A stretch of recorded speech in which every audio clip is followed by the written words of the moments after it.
Beware of the glass tree.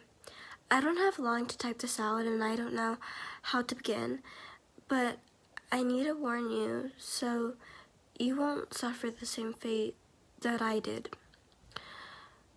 Posting it here is the best way that I know how to get this to you. A few years ago, my great aunt Augusta passed away, and to that point, she had never missed a family gathering and kept up to date on all the family gossip and affairs. I guess she kept the will up to date as well, because there wasn't a single person in the will that didn't inherit something. I inherited the glass tree. And at first I was annoyed about it, but let's begin with the letter. Dear Margaret, I hope this letter finds you in good health. If not, then good health shall soon come to you. I leave you my glass tree that was gifted to me by my uncle by a fairy, which is why the craftsmanship is so high quality for its age, but also why you could not be greedy with it. Tell the tree your who's and watch your life blossom. I always believed in you and felt you had the worst luck. I hope the tree will help your dreams become a reality. Stay humble. Much love, Aunt Astedia. I looked at the tree and I was executed. It's beautiful and age-eloquated. The branches were shiny, copper color, adored, and shiny emerald-colored leaves, and along the base was jade-colored glass. On the bottom were words, behave of greed as you whisper your need, engraved into it. I placed it on my desk so I could have something to look at while I did my homework.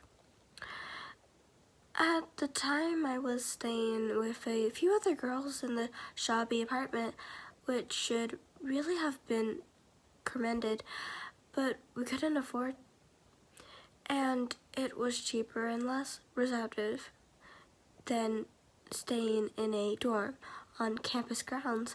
I didn't talk to the tree, not yet. But I guess the tree heard us all talking about the apartment condition and what it would be like for a more comfortable apartment, because a couple of months later we were moving closer to campus. The new apartment was simple and had the bare basics of what we needed. The roof didn't leak and it didn't rain anymore. We felt safer and less crammed. We were happier. It didn't last too long. The day I realized the tree could actually bless me is when it ended. Not immediately, stuff like this takes time, but that was the beginning of the end. I hadn't yet begun talking to the tree, but I had my roommates and I took phone calls in my room, and the tree listened. Even though I wasn't talking to the tree directly, it still listened. Such a good tree. I hope you treat it better than I did. I was on my phone with my sister complaining about my ex Jeremy and his stalking habits. They were eccentric and becoming more frightening by the day. I wanted him gone so the fear would be gone. The next day he vanished. His to-go bag was in the passenger seat. The car was turned on, ready to start.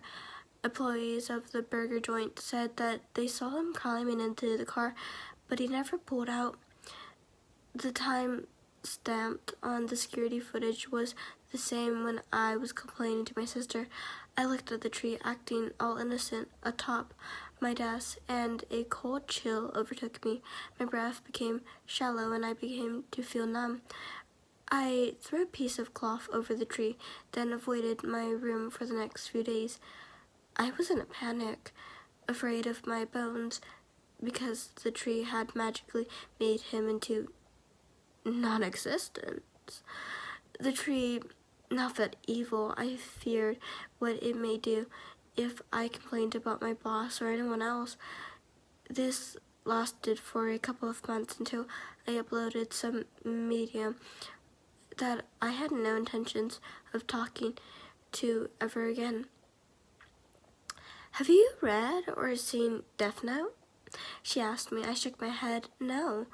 She went on, in the story, if you write down a name in the notebook, the person dies. They all die the same way, and within the same time after writing their name, unless you specifically write down how you want them to die, you couldn't get too specific. But if you wrote it like a cause of death, it would happen. And when you know what you said, sometimes I wondered if you had told the tree that you wanted Jeremy to be arrested or transferred away from you, it would have done that instead.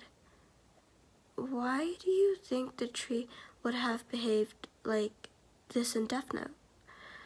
I said, I wanted Jeremy out of my life, and then he vanished. I didn't say I wanted Jeremy to disappear off the face of the earth, I shouted. And that's the Fae's work. They follow things to the letter, not to the spirit. You said the tree was made by the Fae. If you say, I want $1 million, you may have a yard full of lamban rather than a pocket full of money, she said. I don't remember how we agreed to test it. I just remember that I told her that I'd get back to her and let her know what happened. Obviously, I never did, because it worked. The greed began. I suddenly saw the tree as his memory wharf. I had big dreams to fulfill. I was no longer afraid of the tree, now that its methods were clear. Oh, how foolish I was to think that there was nothing to fear about my wonderful glass tree. I think the medium talked to someone else about the tree because a quote-unquote collector, end of quotes, for the quote-unquote aquasumum museum, end of quotes, came by asking about it only a couple of weeks later. Of course, I only told them where to stick it, and I think she wanted it for herself because I couldn't find it anywhere online. No amount of money on earth could equate to the tree's potential. I wish I had accepted their offer. Then I had the chance.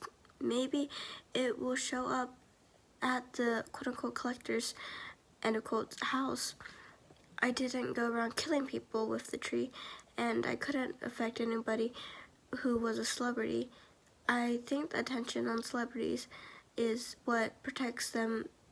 It's just that the tree refused because they're a celebrity. Last night was the night that it was finally over. I sat in my new room in my 4-bedroom house that I owned all by myself, surrounded by closets of clothes that I only ever wore once, with my newly found wealth displayed on my walls for a company that never came to see. I was watching YouTube on my smart TV when I saw a large house in the background, one of the videos. I want that house. I turned to the glass tree in my lap like some kind of cat. Get me that house. I want that house. I know, very eucalyptus salt of me, I guess. That's when the tree decided it had endured enough of my shit. I heard a loud crack and felt a pain on the bottom of my foot, as though I stepped on a shard of glass. I cried out in pain, looking for the source. It wasn't even any blood. I rubbed my finger along where I felt the pain. My foot was smooth like glass. I was slowly turning into glass, beginning with my feet. I could feel it spreading. I began to panic when it got to my knee as I pleaded and begged with the tree. It stopped at my waist so far, but by midnight tonight I will be glass, I think. On the base is a clear figure of a young woman sitting with a book. It started off clear, but as I become more glass, it became more colorful. I don't know what will happen to me when I become all glass. Maybe I will shatter or crease to be. The trees allowed me till midnight to post a warning to whoever ends up with it next. I don't know how you will come across the tree, but I know somebody reading this will. When I begged for the chance to warn the world, I heard the name of this place as a soft whisper in the wind that sounded like rustling leaves. Be kind to the tree and stay humble.